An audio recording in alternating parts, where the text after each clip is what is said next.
Tá, basicamente, tô apresentando um trabalho sobre lamarquismo e darwinismo, é, e eu vou continuar apresentando a parte da seleção artificial. No caso, vou continuar da seleção e seus problemas.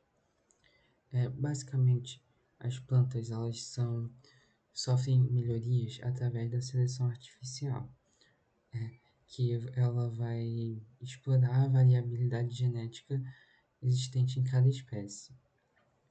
Mas esse tipo de seleção nas plantas está causando o surgimento de patógenos e seus mutantes. Então, para poder combater esses patógenos, basicamente são utilizadas espécies diferentes de plantas ou plantas de gerações anteriores da que está sofrendo com essa doença. Basicamente, esses indivíduos são cruzados com o objetivo de obter uma prole que não que possua, no caso, resistência contra essas doenças.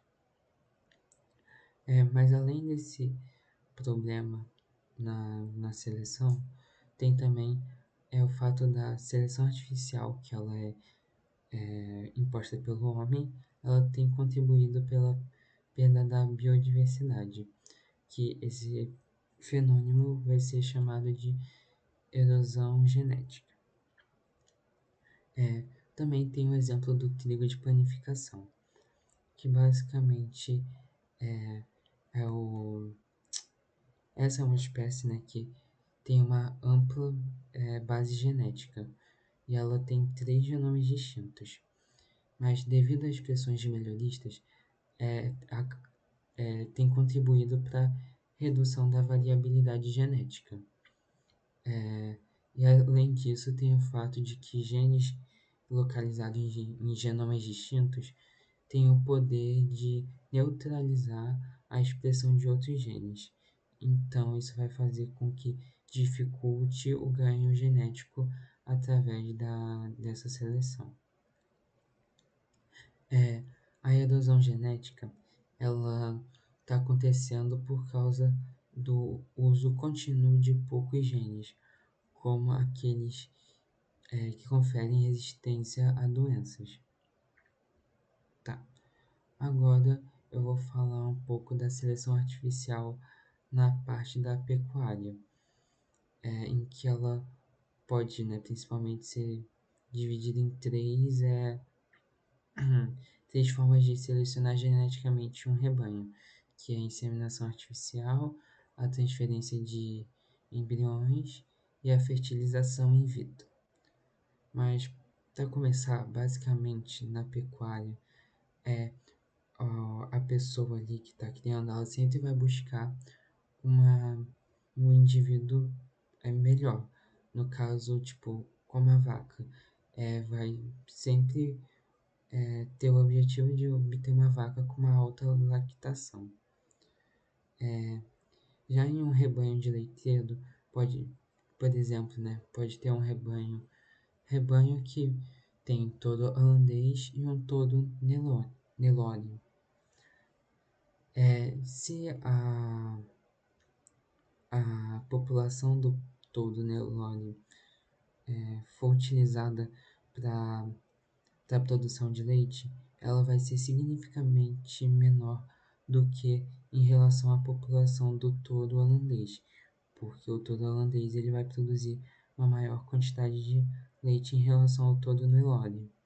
Então, se a pessoa tem o objetivo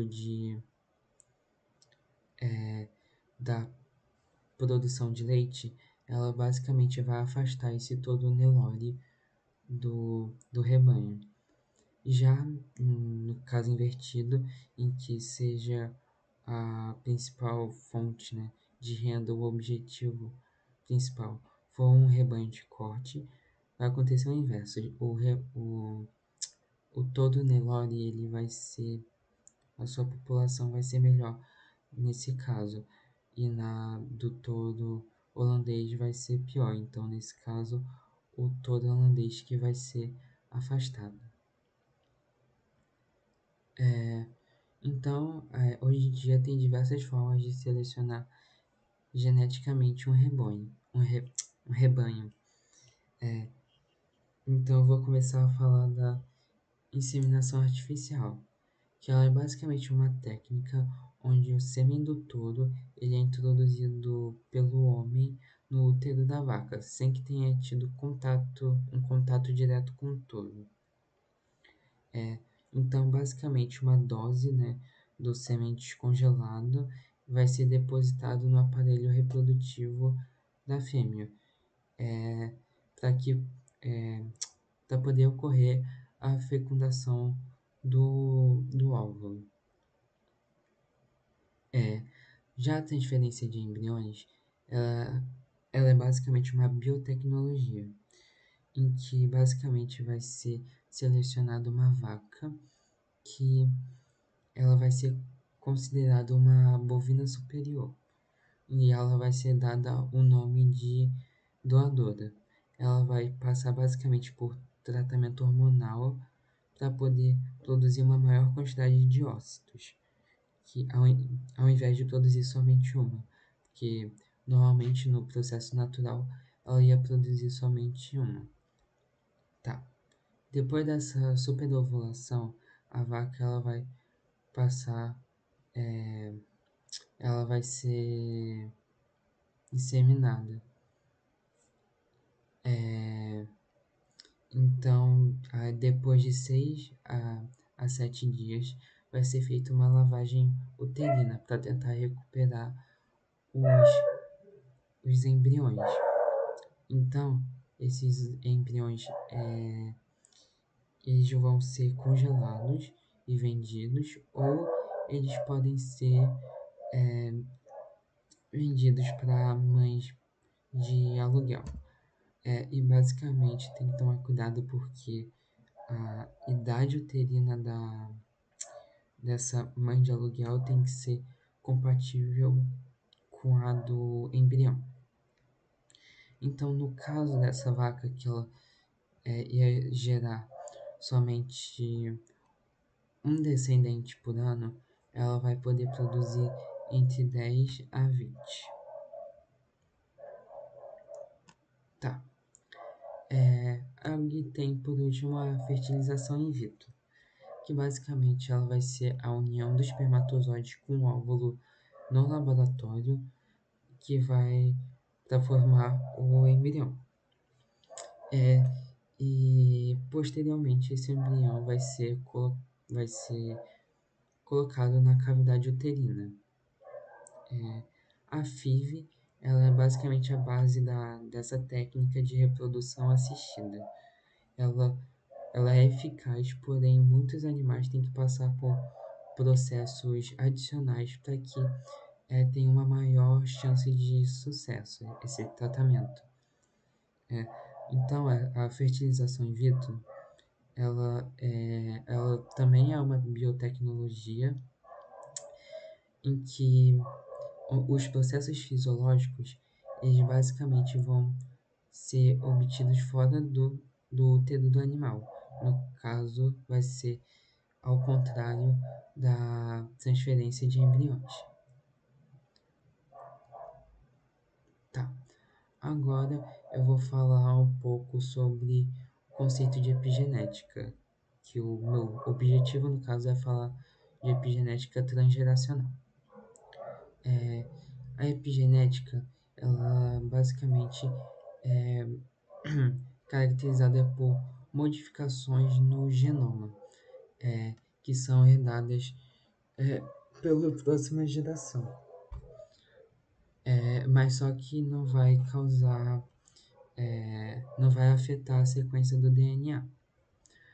Por muito tempo foi considerado de que a única forma de passar essas características para prole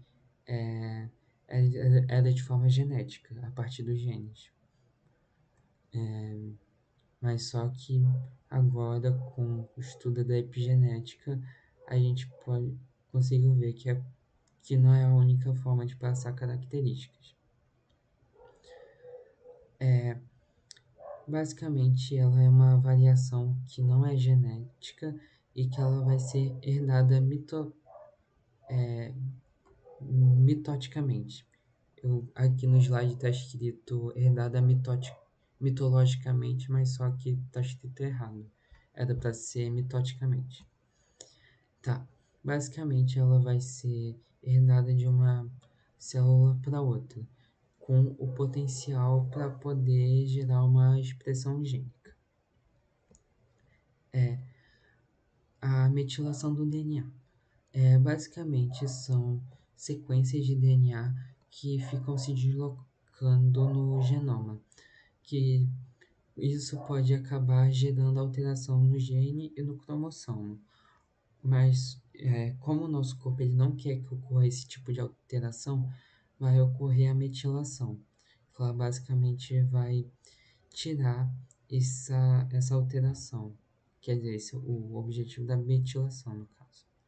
E ela vai manter a integridade dos cromossomos. Tá. É, Quando uma célula gamética está se desenvolvendo, ela reseta todo o processo de metilação. Então, quando ocorre uma alteração, ela vai ser resetada e essa alteração ela vai sumir.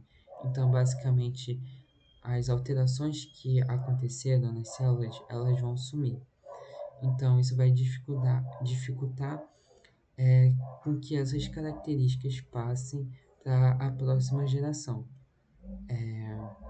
Porque durante a gestação, durante a gravidez, essa, essas células elas vão ser resetadas. Mas só que, tipo assim, nem todos os genes vão sofrer esse processo de reset.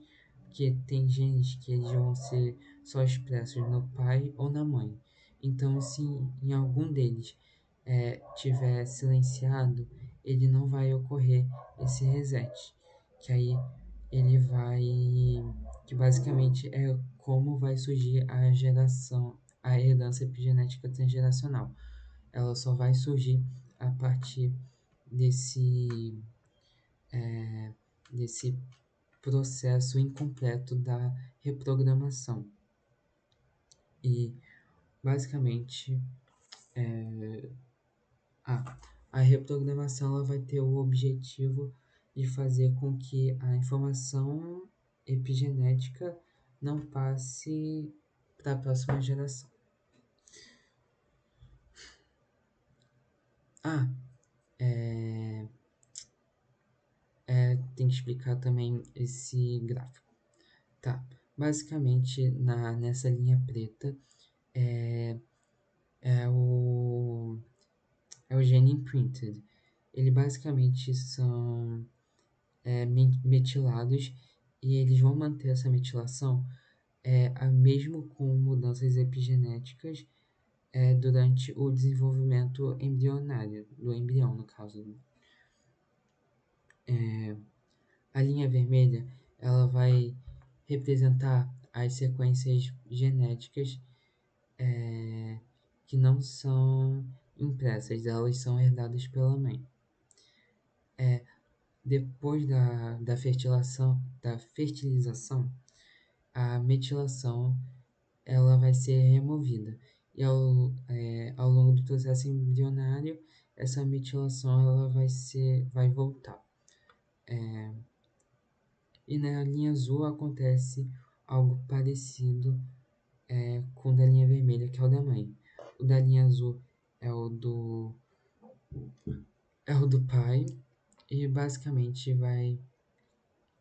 representa as sequências genéticas que também não são impressas, que são herdadas pelo pai. A metilação ela vai ser removida durante o processo de fertilização, como está dando para ver aqui, né? E ela vai ser depois restabelecida durante o desenvolvimento embrionário, junto com o da mãe também. Vai ser restabelecido junto com o da mãe.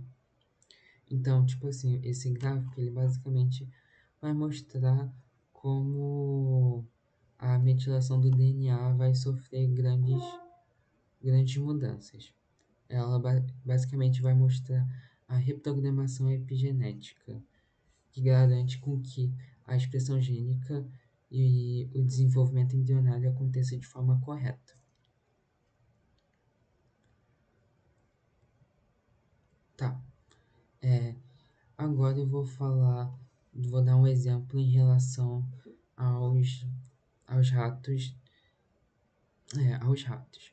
Mas primeiro eu quero falar que, tipo assim, a cor desses ratos, porque, tipo assim, o rato da cor mais clara, no caso esse rato amarelado, ele não, tem característica de ser obeso e não ter uma alimentação saudável, enquanto os ratos com uma cor mais escura, ele, ele vai ter uma menor chance de obesidade e ele é mais saudável. Então, na herança epigenética transgeracional, a cor do rato ele não vai definir diretamente o nível de expressão gênica, mas só que ele vai mostrar é, alterações epigenéticas que vão afetar a expressão gênica. Enfim, basicamente nessa imagem aqui tem uma mãe que está grávida e no primeiro caso ela foi alimentada com uma dieta rica em metil. Então, basicamente, a sua prole surgiu a maioria com sendo de coloração mais escura, no caso sendo os ratos mais saudáveis e tendo uma chance bem baixa de terem obesidade. E teve poucos indivíduos que vieram com uma coloração mais clara e com, e com uma maior chance de obesidade. Já no segundo exemplo, é uma é uma é um rato prenha também e que basicamente a sua prole vai, no caso, né, esse rato que está prenha vai ter uma alimentação normal de rato. Então a sua prole ela vai vir a maioria da coloração mais clara, no caso sendo menos saudável e tendo uma maior chance de desenvolver obesidade. E teve poucos indivíduos de coloração mais escura, que são basicamente caracterizados por serem mais saudáveis e tendo uma baixa chance, uma baixa chance de obesidade.